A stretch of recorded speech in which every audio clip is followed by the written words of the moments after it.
रुक जा भाई बताई थे। ए झटको हाँ भाई रोबाया ना साला नहीं मार दिया खींच के गिर जा बा। पानी कैसे का हमारे खेते में? हम कुछ जानित नहीं, मालिक से जाके बात करा। तू ससुर गोर्रा के बात करबू कहाँ था मालिक? तो है मालिक क्या है? अब जो ना जैसे हमका देखिए मुँह मरिए रोड पे। चला चला चला। कब है? मालिक मारे हैं क्या मालिक है? कहीं खेते में पानी चला गया, वजह से मारत लाओ है। कहीं मारे हमारे आदमी का? बगल वाला खेत के क्या है? कहाँ है? हमका अपने खेते में बोए का है तिली।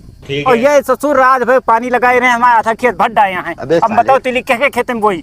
तू यार हर फलिया 2 फीट जाओ ना टे खोदाओ तो हाथों का गढ़ा कराओ ताके तो हमें पानी निकले और काज है। तो हमका मटिया बेच के हमका घरे के ईटा खरीदे का है, हमका पक्का घर बनवावे का है। ईटा खरीदा, ट्रक खरीदा, समझ मावा के नहीं आवा है। और खा लहा तो हमें पानी जाए तो कुछ कर न पौया। एक चीज बताई, ये हमका आंख ना दिखाओ करा नहीं से कलरवा पकड़ा। छोड़ भाई छोड़ छोड़ नहीं कटिए तो भैया कौन है बे?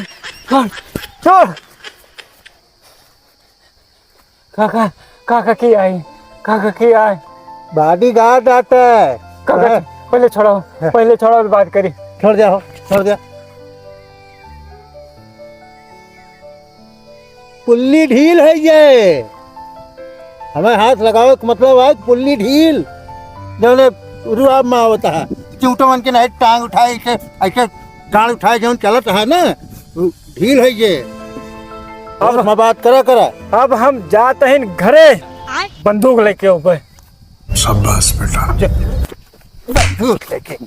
बंदूक लेके